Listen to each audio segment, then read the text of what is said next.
Over the last several months, there have been a growing division among churches all across America. Now, divisions are nothing new in church history. Paul wrote to churches that had division. Jesus' disciples had division. Any era you want to pick throughout church history, there's going to be division. And that's because we're all fallen creatures. The question is, what do we want to be divided over? And is it worth having a division? Is it worth a split, et cetera? One of our growing concerns here at Wildwood is the division that seems to be taking place right now over the COVID virus. All things that have to do with the virus. In particular, the mask seems to be the pinnacle point of it right now. So here's what I want to do. I'm not here to tell you what to think. I'm not here to tell you what to do. I'm not here to tell you that you can't choose a side. What I am here to say is this: do not let this division creep into our church. Deal with it harshly.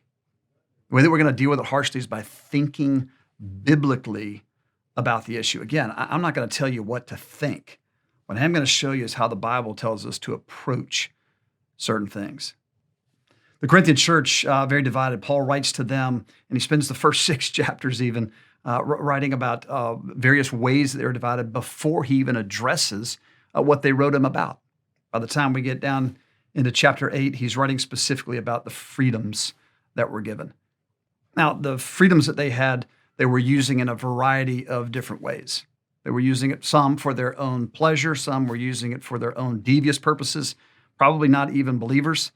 Others were using it in ways that was very appropriate. But there came an issue, and that was this: what do we do with someone who doesn't have the same opinion that we do? So Paul divides it up into this basic 2 categories. He says there are those who have a stronger faith on a particular issue. The stronger faith just simply means they have a better biblical understanding of the issue, again, on this particular issue, and it does not violate the scriptures, and so therefore they could be a part of it. The example he gives here is meat that was sacrificed to idols. You see it in 1 Corinthians 8, as well as again in chapter 10. There are those who said, we want to eat meat. The issue was it was the best meat in town.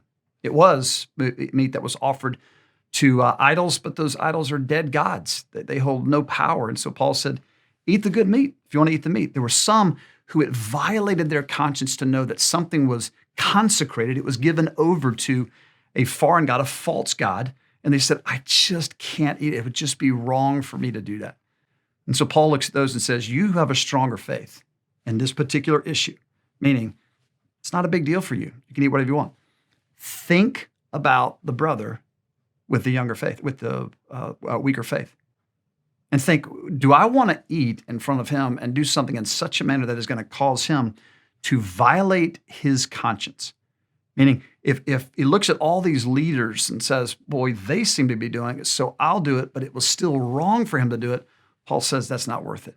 It is not worth me leveraging my freedom for my good so that someone else actually begins to stumble and sin and violate their own conscience. It never pays to violate your conscience. So you're asking right now, what does this have to do with masks? Masks have been mandated by Leon County, and the county has told us that we're going to wear them. So we really could look at Romans 13, and Paul is very clear. It's also found in Titus 3, as well as 1 Peter as well. They tell us, obey your governing authorities. And as long as there is no biblical command that is violated, we must do it. I don't like the speed limit. I don't like seatbelt laws. There are other things that I don't particularly care for. It doesn't really matter what I think.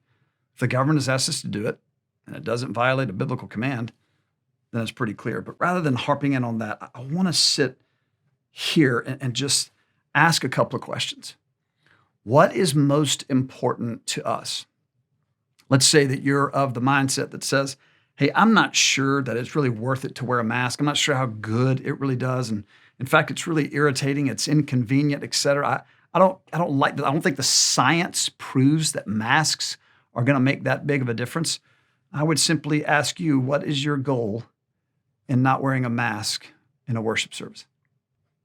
For those of you who say, I am so fearful, I am concerned that this virus is spreading like wildfire and that there's going to be massive numbers of people that are going to be really seriously harmed by it, I would ask you, what is your goal? What is your purpose in wearing a mask? Here's why I'm asking it. Paul speaks to two different scenarios. On the one hand, he says, if someone's conscience is genuinely going to be bothered, if their weaker faith is the issue, show deference to them, meet them where they're at, and love them in a way that restricts your own personal freedom for their sake. There's another group of people he talks to, though. Find this in Galatians. There were those that were coming in and they were trying to spy out Paul. They were making sure that he was living by every single little rule, believing that following the rules is what makes us right with God. Paul says they came to spy on our freedom, and we did not give in. Not for 1 second did we let them take away our freedom. So if you are someone who says, I want to wear a mask, what is your motive? Is your motive for the benefit of others, the protection of others? Or are you coming in making sure that everybody must follow all of the rules? If your goal is to make sure that everyone follows all of the rules, check your heart. I'm not sure your motive is the best motive right then. If your goal, on the other hand, you're not a mask wearer, you say, I'm not going to wear a mask because I don't want someone to restrict my freedom. What is your motive? If your motive is your personal freedom, then consider the other brother. Either way, here's what I'm asking us all to do. Consider the other side. Consider what the other person is going through. Consider how it is that you can love and build up. Do not let this particular moment in our American history, do not let this divide us as a church. It just isn't worth it. So I'm asking you to do two things. Number one, ask yourself on a regular basis, when you see someone on the opposing quote unquote side that you may be on, ask this question. Am I judging the motives of their heart? If you are judging the motives of their heart, you have just asked God to get off of his seat so that you can step up on the throne and you can be the arbiter of what is right and what is wrong internally. You have just claimed that you have the ability to look inside of a person and to know what drives them. Don't try to be godlike. He will share his throne with no one. So regardless of which side, ask the question, am I judging the motives of someone else's heart? Number two, am I doing the most loving thing for this other person? What is the most loving thing I can do right now at this time in human history for the others that are around me? If you have a genuine and sincere concern, you have a concern for your own personal health, perhaps you'll be led to the conclusion that you should stay home. Perhaps you'll be led to the conclusion you should come take part in the worship service. What is the most loving thing that I can do for someone else who thinks differently than I do? Maybe you have no concerns over someone contracting health, or maybe you have no concerns about if they get the virus, anything serious will happen to them. Ask yourself, what is the most loving thing that I can do for this other person? Last thought is this, and this for me is probably the most important thing. We just finished a series on prayer in the Bible. The last one we looked at was John 17, 3 weeks on that. And Jesus prays over and over again for unity. And remember what it is he said in there. He is praying for the unity of the church. Why? Because he's giving the world permission to look in at us and to see what it is that draws us together. And if they see a unified church, free to disagree on matters, but unified in purpose.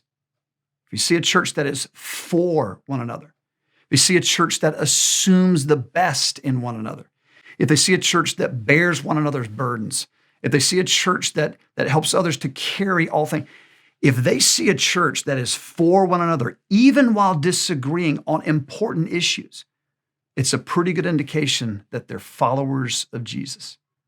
On the flip side, if they see a church that is so me-oriented, I want to do what is best for me, regardless of the impact that it has on anyone else. Jesus gives the world permission to look in and say, probably not followers of mine. So Paul here in 1 Corinthians 9, just listen to the way that he says it. Sandwiched in between these two chapters when he talks about freedom, 1 Corinthians 8 and 10, he says this, "For though I am free from all, I have made myself a servant to all, that I might win more of them. To the Jews, I became a Jew in order to win Jews. To those under the law, I became as one under the law, though not being myself under the law, that I might win those under the law. To those outside the law, I became as one outside the law, not being outside the law, but God, under the law of Christ, that I might win those outside. To the weak, I became weak, that I might win the weak.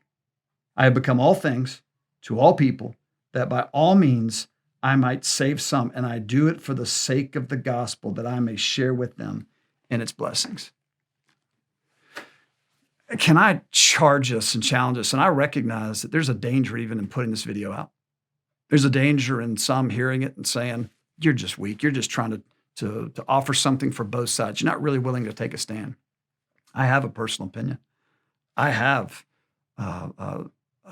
thoughts on this particular subject. But what is far more important to me is that all of us think biblically, not just politically, but think biblically about what's the best thing we can do right now for each other. And as Paul said, for the sake of the gospel itself. Do you want to let your argument win the day? Or do you want to win people? Are you trying to win a point? Or are you trying to win people? May we at Wildwood approach it and say, God, use us as a church, unify us. I want to make a decision that is best for everyone else around me for the sake of the gospel and for your reputation. If you make that your prayer, I trust that God is going to lead us and guide us. Wildwood, do not let this divide us, but think about what might happen if we are a united people. I pray that the Lord will do that. So pray. Whatever conclusion you come to, we ask that you do this. Come, do as the government has asked us to do, and refuse to make judgments about other people. Thanks. I love you, and God bless you.